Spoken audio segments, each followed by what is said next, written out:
السلام عليكم ورحمه الله وبركاته. ازيكم حبايبي؟ عاملين ايه؟ يا رب دايما تكونوا بخير. انا معاكم من قناه بيتي مملكتي. اللي اول مره يشوف قناتي يشترك في القناه ويفعل الجرس ويعلق الفيديو لايك وشير لكل اصحابك عشان نقدر كلنا نستفيد.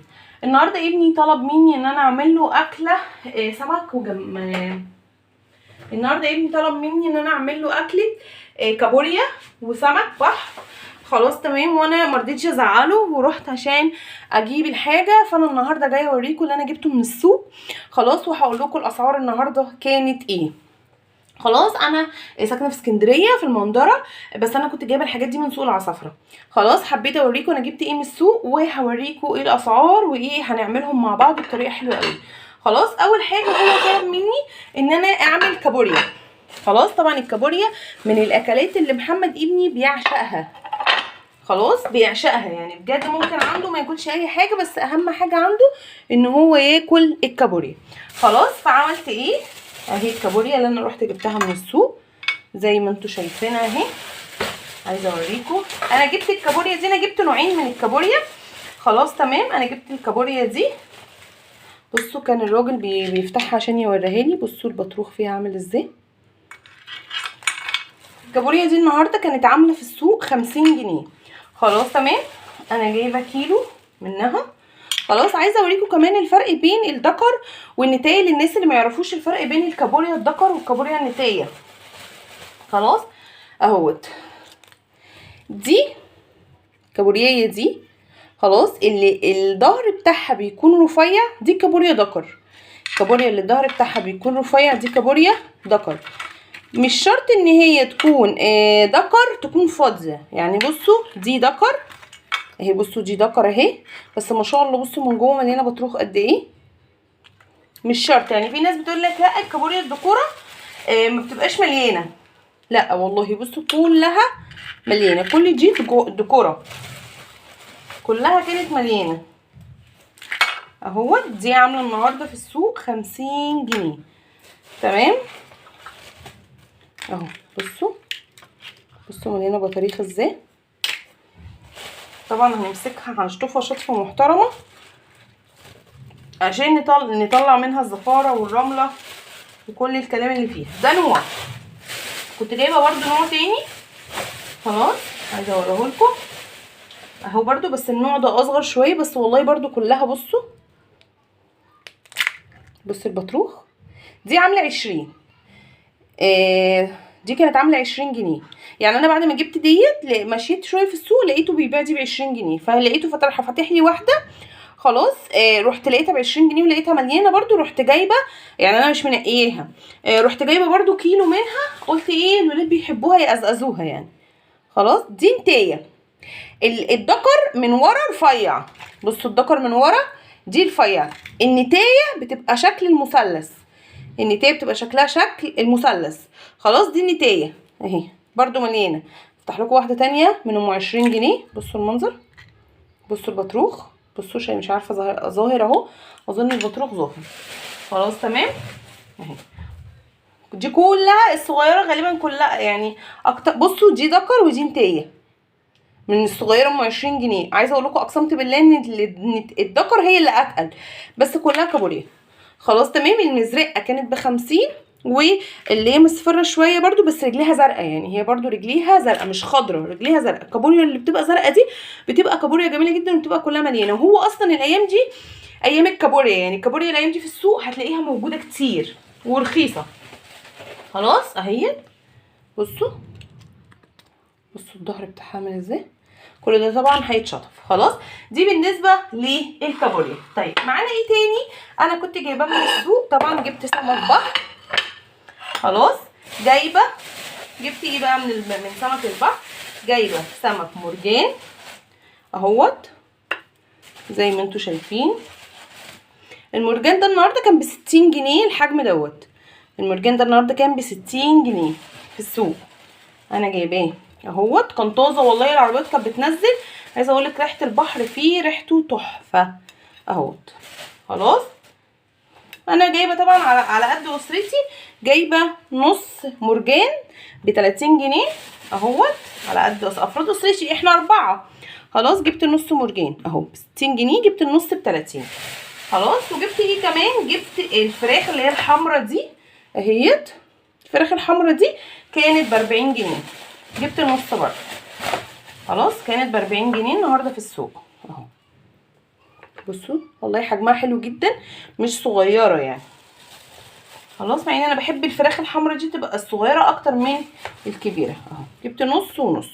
هنمسك بقى كل الحاجات دي وهنغسلها. وجبت كمان حاجه يعني انا ما بشتريهاش كتير قوي، من نادرا لما بشتريها، بس لقيتها في السوق قدامي وجبتها عشان خاطر اعملها معاكم. اللي هي ايه بقى؟ اللي هي حاجه تحفه تحفه تحفه للعظم، وكمان بتبقى للعظم، بتبقى جميله وبعملها وبتتاكل زي البطاطس المحمره. جبت البسارية. البسارية من الاسماك الحلوه جدا اللي بتبقى جميله جدا للعظم. خلاص اهوت، بتبقى جميله للعظم. بشطفها شطفه حلوه وبشيل الراس بتاعتها وبمسكها وبقليها وتتاكل شبه البطاطس المحمره، حلوه جدا جدا جدا للكالسيوم وللعظم والناس اللي بتشتكي من عظمها. البسارية النهارده كانت ب15، الكيلو كان ب15 جنيه، وكان فيه ب10 جنيه، بس انا جبت ب15 جنيه، حسيت ان هي طازه. والبسارية بصوا شكلها عامل ازاي، تلمع كده وجميله في منتهى الجمال. طبعا انا ماسكه الكلام ده بايدي، انا نقيته في السوق وبايدي وجبته. خلاص، وحبيت ان انا اوريكم انا عملت ايه في السوق. انا جبت نص كيلو بسارية ب7 جنيه ونص. وزي ما انتم شايفين الاكله دي كانت حلوه قوي، ما كانتش بالنسبه لي مكلفه، وعملت فيها تشكيله من السمك حلو قوي. هروح بقى على الحوض، همسك كل ده هغسله غسله حلوه وهنضفه. البسارية بتتنضف ازاي؟ يعني بمسك الراس دي كده واروح خلعاها بالبطن بتاعتها اهي، زي ما انتم شايفين اهيت. وتحت الحوض تحت الميه شغاله، بخلع الراس اهي. الراس بتطلع بالبطن اهي. خلاص تمام اهيت. شايفين البسارية؟ في ناس بتعملها براسها والله عادي، يعني في ناس بتقليها بالراس وبياكلوها بالراس، كل ده فيتامينات. خلاص اهيت. خلاص تمام. هروح بقى اغسل السمك واغسل الكابوريا واغسل البسارية بتاعتي والدنيا دي كلها، وهنرجع عشان نعمل مع بعض. اهو خلاص يا حبايبي، الكابوريا بتاعتي مسكتها غسلتها كويس قوي قوي وصرصتها في الصينيه كده زي ما انتم شايفين. خلاص هعمل عليها ايه؟ هديها رشه من الملح. خلاص، وهي في الصينيه كده مش هتاخد مني وقت خالص. خلاص، ومعايا بصلايه حجمها كبير، همسكها اقطعها شرايح عليها. ممكن تقطعي لها اي خضره، بس انا مش محمد مش لما بيلاقي فيها الخضره بيتضايق وهو بياكلها، فانا بحط لها بصل بس. انت ممكن تحطي لها اي حاجه انت حابه ان انت تحطها لها. خلاص، انا بحط بصل كده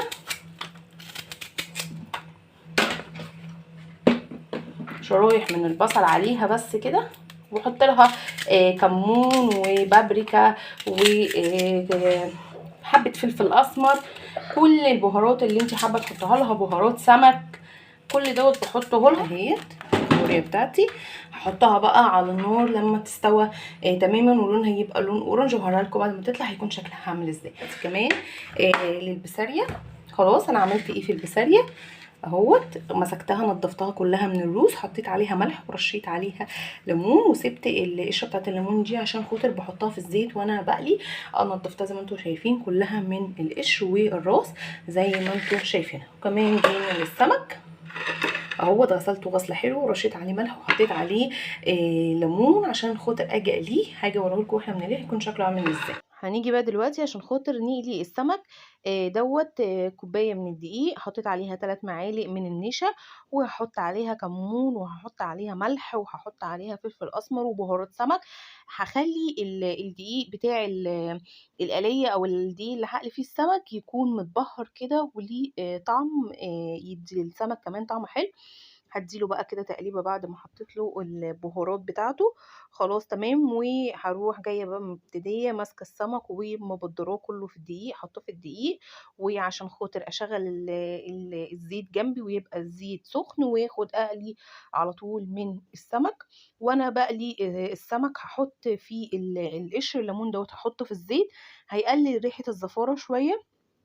وهيخلّي السمك ريحته البيت ريحته مش زفرة، يعني بيحاول إن هو يقلل من ريحة الزفارة شوية، وبيخلّي السمك كمان ليه ريحة حلوة. خلاص تمام، هامسك بقى كل الكمية بتاعتي دي هابدّرها، وهابدّر كمان ال البسارية بتاعتي بالدقيق، وهاقلي بقى كل الكلام دوّة في زيت سخن زي ما أنتم شايفين، وهاورّي لكم بقى بعد ما يتقلى والكابوريا بعد ما تطلع هيكون شكلها عامل إزاي. وهو حبايبي خلاص بقى السمك بتاعي بعد ما قليته وهو سخن ورشيت عليه ليمون وكمون وملح، شكله تحفة. البسارية عايزة اقول لكم انا النص كيلو هم دول اتبقوا عبال ما قليتهم، كنت انا والولاد وقفنا نعناه كده مقرمشه، النشا اعطيها قرمشه واعطيها للسمك وللبسارية. البسارية كانت فظيعة بجد وكانت تحفة، اكناها عبال ما قلينا حبة السمك كانت البسارية بتاعتنا اتقلت. زي ما انتم شايفين شكل السمك والقرمشة الكفر بتاعه مقرمش، وكمان صينية الكابوريا كانت خلصت، والدنيا صينية الكابوريا كانت جميلة والريحة كانت مش قادرة اوصف لكم. وبعد ما استوت كانت ريحتها عامل ازاي، بصوا شكلها كمان من جوه شكلها، بصوا البطروخ كمان بعد ما استوى مليانة والله بجد كانت كلها مليانة، ما كانش فيها واحدة بس فاضية. كانت أكلة سي فود سريعة وجميلة وسهلة، وقُلت لكم أسعار السمك النهارده في السوق كان عامل كام، و أكلة سريعة يعني أنتِ لو عملتيها على عزومة هتشرّفِك، هتكون في منتهى الجمال. يا رب تكون الأكلة بتاعتنا النهارده عجبتكم، كانت سهلة ليكم وسهلة لولادكم وتكون عجبتكم، ويا رب يكون كان فيديو سريع وخفيف عليكم، والسلام عليكم ورحمة الله وبركاته.